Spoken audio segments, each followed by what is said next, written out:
Super Supportive by Sleyca. Chapter 27. Boater. They took their lunch break during what felt like early afternoon to Alden. Sophie said the way humans sat around a table and ate food other people had slaughtered for them was disturbing, and she wouldn't come with him to the dining area. "Tonight, while you are sleeping, I will be in the jungle, hunting and butchering my own meals because I'm not a child." "I just eat plants these days, so there's not much opportunity for butchering." The Grivex snorted. Joe was skipping too. He was busy playing with all the devices the examinees had made, trying to decide which were worthy of a passing score. The lucky few would come back for a brief session this afternoon to perfect their contraptions with his guidance. "Pick a to-go basket for me, though," he said. "I want one of everything, and plenty of napkins." Alden assumed he wanted the food wrapped so he could add it to his pocket hoard. The system provided Alden with a helpful map to the designated launch spot. And the long walk from the basement lab by himself was a relief. It was the first time he had been alone since he'd fixed his skill. It gave him enough space, finally, to process a few of his new experiences without being interrupted. He strode down the hallway, his footsteps echoing off the concrete walls, and tried to sort himself out. The first thing he realized was that he was emotionally scrambled. He'd been jumping from one bizarre event to the next so fast, he didn't know what he felt about it all. He was in a high-stakes setting full of total strangers, and he'd been reacting to everything without really thinking it through.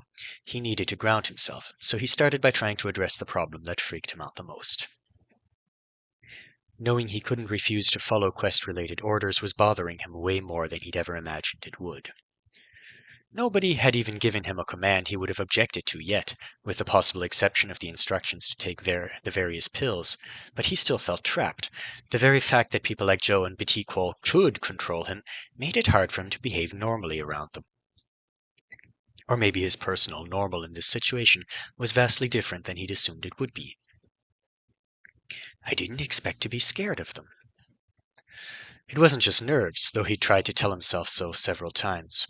It was fear, and that made him hesitate to seriously argue with Petit Quol when she shoved him into the medical team. The fear was also why he had passively handed the frog over for execution, when he probably didn't need to. The professor was better, but even there the relationship was tilted. Alden had been so hyper-alert during the lab sessions that he felt exhausted now, and his vigilance had less to do with the students potentially creating clouds of toxic gas than it did with the fact that he was trying to anticipate Joe's every random word and frenetic action. He sighed and placed his palm against the activation panel for the elevator. "I don't like this version of myself." How was he supposed to be a superhero when he couldn't even have a heated discussion with one overzealous personnel manager? Well, maybe it isn't that bad. I could deal with her now, couldn't I? He was pretty sure he couldn't convince Petit Quol to see reason if she appeared right this second, but he did think he could talk to her more naturally. And he could tamp down at least some of the unwanted fear by reminding himself of all the reasons he hadn't felt it before. Getting summoned was something most Avowed looked forward to. He would have been, too, if he'd just had a few days to settle into his new powers first. You had to do the work, but the work wasn't terrible. The contract didn't recommend you for jobs you were completely incapable of, and the Earth-Artona agreement included all kinds of concessions to human morality. Alden wouldn't be subjected to dangerous experimentation or deprived of the things he needed to survive. Nobody could harvest his organs, or beat him, or force him into their bed. Almost everything that most humans would have a serious problem with was covered. The most obvious exception was that he could be asked to fight and die to protect citizens of the Triplanets. It was called the Interdimensional Warriors Contract for a reason, after all.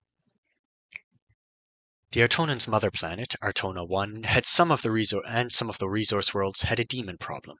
It was contained-ish, according to the rare bits of info that filtered down to regular people like Alden, but sometimes there were disasters, and Avowed got thrown in front of them.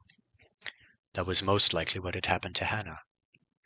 The scariest thing about being summoned was the possibility of being taken into a battlefield. And that wasn't something that many B-ranks should expect, especially not teenage rabbits, who didn't even have a grip on their skills. So he could dismiss that concern, and beyond that... What's the most horrible thing that Joe could possibly ask me to do? Clean an alien toilet? Might fall under hazardous waste disposal. Sounds like an honest day's work. Hold a bomb? Already did it. Hold an even worse bomb that's only a nanosecond away from exploding? Oh yeah, that'd be bad. How would I offload that thing into the teleportation alcove without dying? So that was the worst case scenario. And even then, the Artonans would presumably try to keep him from going boom. Dead humans couldn't be a good look for Leaf Song University. By the time he'd made it to the upper floors, Alden was feeling more settled, and he talked himself out of several of his most pressing discomforts by simply calming down and thinking. The sleeping pill thing, for example, was really obvious when he finally remembered that the days here on Artona 3 were a different length than they were on Earth.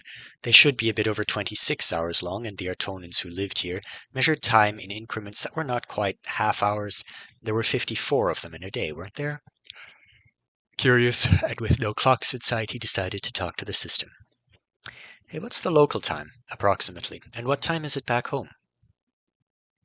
Approximate local time is 28 o'clock. The time in Chicago, Illinois is 1:43 p.m. Now he knew that good old Chicago was currently pretty well synced with Artona 3 time, though that was just a coincidence, and it would shift as the 26-hour day rolled over. Of course everyone is cool with the sleeping pills. I'm probably going to love them too if they do something to mitigate perpetual planet lag. He wondered if he could do with less sleep now that he was an avowed. He doubted it based on his stats. Maybe he had been able to add more to stamina and processing. It was only 12 days, so he assumed the pills would hold him together, and then he'd crash once he made it home. He entered the same room where the welcome breakfast had been held this morning. It looked like it was usually a study space. Large windows overlooked the forested hillside and the campus below them. There were armchairs in the corners and low tables surrounded by plush cushions in the middle of the room. A pair of beautifully carved drafting tables with tall stools stood against one wall. A dozen people, half of them humans, were eating their lunches. The humans were all sitting together at the same low table. They stopped talking when he entered, but there was no blatant hostility as far as he could tell, and the medical team was absent, so he wouldn't have to deal with the asshole who'd called him Pet. He thought it was a perfect opportunity to show he hoped to get along with everyone, so he made sure to smile and give a wave toward the assortment of adults. A woman with red streaks in her hair waved back, and an old guy in glasses nodded. 1 in 3 isn't great odds, he thought, but it's better than nothing. He only had 32 minutes left for his lunch break. There was an annoying semi-transparent timer hovering just above the center of his vision as a reminder. He decided he'd use the time to at least try to learn everyone's name and job. He headed over to the food. It was confined to a single table, and it was such a simple spread that the remains of the breakfast feast he'd seen that morning. Small rectangular baskets stood in neat rows at the back. He grabbed one for Joe and almost dropped it in surprise when he felt the minuscule mental strain that meant his skill had activated. When he failed to take a step, the skill faded, so he started pacing. The professor was still targeted. Alden could see a white dot to indicate his general direction at the bottom left corner of his vision.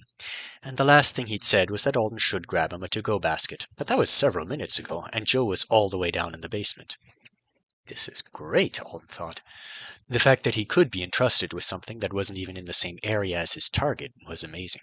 There had to be some limit, didn't there? He couldn't just have someone tell him to pick things up through a phone call from miles and miles away. Probably. But this was much further than he'd imagined. Could I have picked up any basket I found on my way here, or only these, since Joe must have had these ones in mind specifically? Do I have to be near Joe when he tells me to take it? Walking around any time he had something in his hands was rapidly becoming a habit, so he barely noticed he was striding back and forth in front of the food table over and over, until someone said, "Hey, new kid, there are treadmills in the gym if you have that much extra energy." It was the woman with the red streaks. Alden stopped. His co-workers were staring at him. He was grinning like an idiot and carrying an empty basket around the room. "Sorry," he said. "I'm still figuring out my skill." "We thought you looked really young," she said, tucking a strand of red streaked hair behind an ear. "I'm used to being the baby in the group, and here you come along." "You're at least a decade older than him, Naya," said a woman in an apron sitting across the table from her. "Nobody here thinks of you as the baby of the group." "Shut up. I'm 25 in my heart." Alden blinked. "That would still be a decade older than me." Naya had a hand to her chest as if he'd delivered a blow. Her friend in the apron raised an eyebrow and turned around in her cushion to look at him. "You're 15? Be 16 in a month." You're not an S, are you? Asked a balding man sitting on the cushion beside Naya. He was speaking Spanish. No, I'm a B. They all exchanged glances. Alden had no idea why his rank even mattered. I'm Alden, by the way, he said as he started double wrapping food in napkins for the professor. It's good to meet you all. Yeah, you too, said Naya. B is higher than the rest of us. We're mostly Ds, some Cs. Sophie is a B, I think, said Alden. Who? The Grivik I'm working with. The professor in charge of labs decided I should call her Sophie, and she seems cool with it. How can you tell through the helmet? One of them muttered. All the food on the table had helpful identification cards with little sticker characters on them to indicate what species they were safe for. Most included a small human Artonan shape, but thanks to Gorgon's little gift hard passing on every other thing he touched, Alden's choices for his own lunch were limited. He grabbed a giant mushroom cap stuffed with salad and a couple of egg roll lookalikes. There was a dispenser of steaming wevy, of course, but he ignored it in favor of a cooler full of drinks from Earth. He'd never been happier to see bottles of orange juice in his life. Naya brings those over with her every year, Naya said, watching Alden grab the juice. They'll be gone by the end of the week. Oh, is it all right for me to have one? He'd just assumed they were provided by the aliens. Sure, Manon brings them to share. If you try to steal from her coffee pot in the dorm, you're a dead man. Noted. Alden resisted the urge to go sit by himself and headed for their table. The old man with the glasses and the woman in the apron scooted over their cushions to make room for him. Manon's a rabbit, said the apron lady, staring at him a little too intently for his comfort. Is she the woman with the all-black clothes? I saw her at the orientation. Yeah, she's been doing housekeeping for this event since the dawn of time, said Naya. 23 years. She got a lot of us our jobs. I got mine through a wreck from Pineda. Naya was sipping from a soda. They're the two old hats at this, so I'm sure you get why everyone was unhappy to see some rich kid walk in off the street and replace one of them. Alden almost choked on his egg roll. I'm not a rich kid. Manon said your gear cost like 400,000 Argold. All right, they can just check the wardrobe. Alden felt his face heat. I couldn't afford something like this until recently. Really recently. Day before yesterday recently. Rabbit thing working out for you in a big way, then? The man in glasses asked. Kind of. He wasn't about to say it was the Velras that were working out for him. A couple of people already had sour expressions on their faces. The woman in the apron sighed.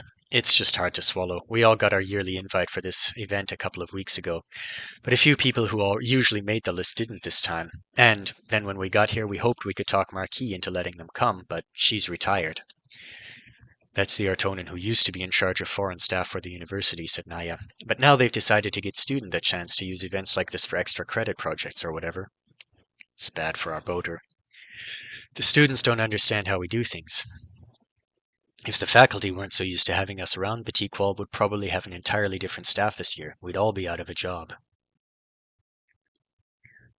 They were all looking at Alden like they expected him to add something to the conversation, but he didn't know what. And what the heck is a boater? From context, he assumed it was their group, but beyond that... Is a boater an Isidora thing? He said finally. I didn't grow up there. Oh, I don't think it's just an Isidora word, is it? Naya asked the table. It is, said the Spanish speaker. I never heard it before I moved to the island. Alden turned to him. It's a group that works together to make sure its members keep good jobs, he explained. Ours is built around this event and a couple of smaller ones. We don't mention this posting when we're talking to outsiders, and when a new position opens up here, we recommend another member for it. Only works when you've built up trust with the person in charge of summoning, though. Can't believe you've never heard of it, said Naya. But anyway, yeah. Our boater will fall apart if they keep letting students have the personnel management role. They're all going to summon whoever the system recommends for a position, instead of asking us who we'd like to work with. Awkward. But if they were just worried about keeping their plum gig a secret, that was fine. It wasn't like Alden had anyone to tell about it anyway. I won't mention the job to anyone. That's good, said Naya. But she was still looking at him like she was waiting for something. Is everyone here in the boater except for me, then? Oh yeah, she said brightly. All of us are. And the Lorch are sort of affiliated, only for this event, though. So not everyone. Only the humans and the Lorch. Maybe it was too expensive to coordinate with other species regularly. Alden waited for the adults to either invite him to join their super-secret job club or tell him they were sorry he wasn't a good fit because his skill overlapped with Pineda's. He didn't particularly care which they chose, but he expected them to do one or the other. It was the natural thing after informing him that he was the odd one out, wasn't it?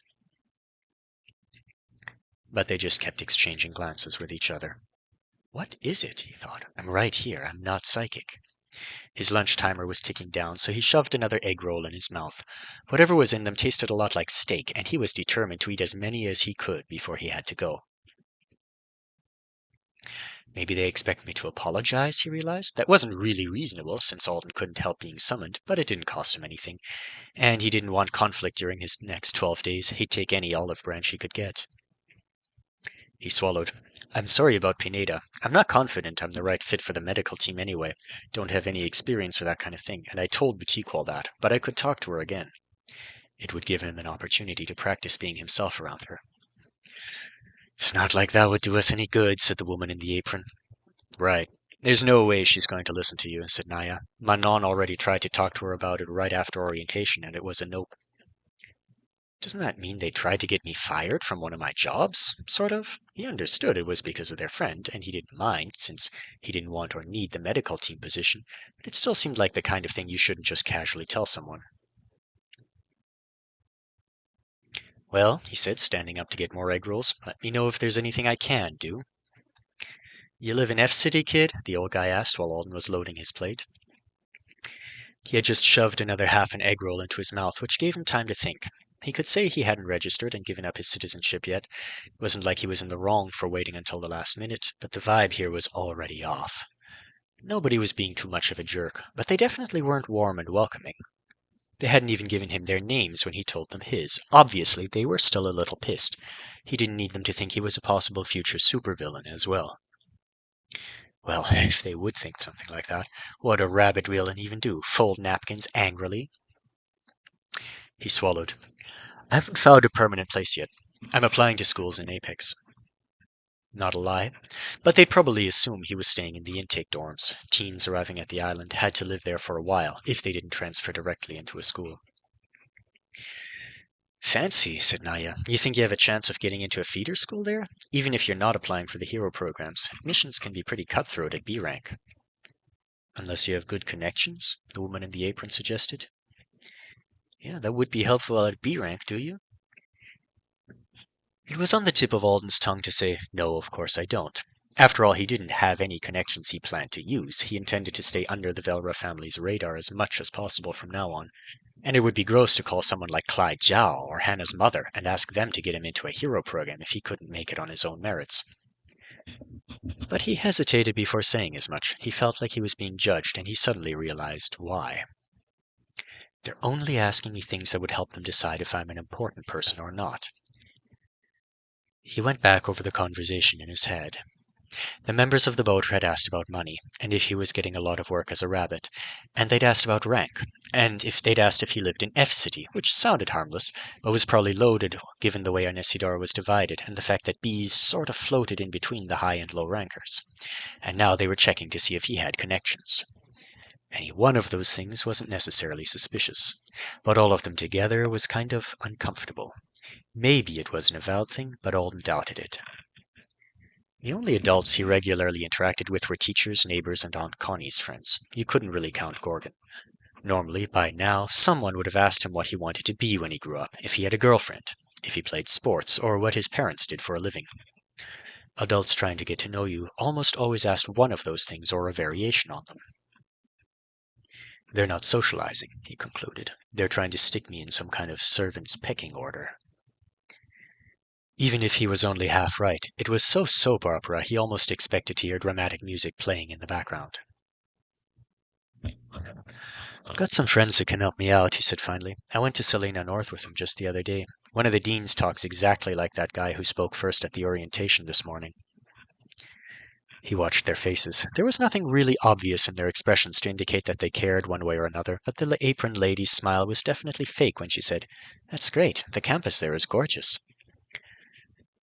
After that, the conversation turned more in the direction he had originally expected. He finally got names and jobs for everyone. Ironically, the woman in the apron was a brute who'd spent the morning hauling luggage for all the examinees. That was supposed to be me, but here I am on bomb disposal. The man who spoke Spanish and the woman with the red streaks were both monitors, who used heightened senses to detect cheaters. The old guy in glasses was a Wright who repaired minor problems with equipment. Alden would probably be seeing a little more of him than the others, since he said he often got called to the lab to pick up things the students had broken. Alden also learned that Leafsong had a few regular avowed workers he might run across while he was here, and they increased the number of summonees for this event because most of their Autonan staff were off duty during entrance exams, and having magical help around gave the right impression to VIP students and parents who were still on the fence when it came to choosing the school. The only other thing he learned was that the boater had a screwed-up relationship with Manon the rabbit that they didn't seem to think was screwed up at all. They all loved her because she gave them stuff. In addition to giving several of them their jobs and providing them with the snacks and drinks from Earth, she paid for everyone to have phone calls home. Alden had no idea what it cost to ship food to Artona 3, but he knew what the phone calls cost. Assuming Manon was making the same amount he was for the lab assistant position, and everyone made at least one call on her dime, she was taking a significant pay cut. Maybe it was how she made friends, or she was so loaded she just didn't care, but it still put Alden in a strange position when people kept mentioning things Manon did for them because she's the rabbit. Did they think he was supposed to buy them things? Was he supposed to buy them things? If they weren't making as much money as him at Manon, it was because they were earning other equally valuable stuff, right? Alden would gladly trade his entire 12-day salary for access to a semi-decent spell impression, or half a foundation point. He couldn't figure out if there was a social expectation of rabbits in general he hadn't known about, or if it was just the members of this group who thought there was. So he was relieved when his break timer started flashing and he had an excuse to head back to the lab. He ran into the skin macrame girl and her pair of assistants in front of the elevator. He let them in first because he wasn't sure if he was allowed to ride with them. There was the whole no socializing with the examinees rule, after all. But they held the door for him, so he joined them. "Redcoat Rabbit," the examinee said excitedly. "I passed. I have been invited back to receive additional instructions from the superior professor." "Congratulations," said Alden. "I'm Gel Nor," she was grinning at him. "You will not get to take my test piece." Even the Artonans start conversations by telling people their names, Alden thought. I'm not crazy. The boater members really are kind of off. "I'm Alden," he said. "Good luck in the second session." The chat ended there. He was a little concerned when he realized it was the most pleasant interaction he'd had since he left behind Sophie, who was a massive war cat that liked to slaughter jungle creatures in the night. He hadn't been looking forward to having his entire evening taken up by the visit to Joe's probably terrifying laboratory, but now he was thinking it might be a good thing for him to stay busy, just so he had an excuse not to hang out with the other humans. Apparently there was a shared housing situation as well, so they'd all be bunkmates. "Hey, Sophie," he said, after giving Joe his basket of food and watching the professor take everything out of a perfectly good container so that he could squirrel it all away in his wizard's uniform. "Is there extra space in the Grivik dorm?" "We make our own sleeping spots underground with the might of our claws every 4 of this planet's days." "That sounds labor-intensive." "You are welcome to dig a burrow next to mine." "Thanks," said Alden. "If it comes to that, I'll let you know."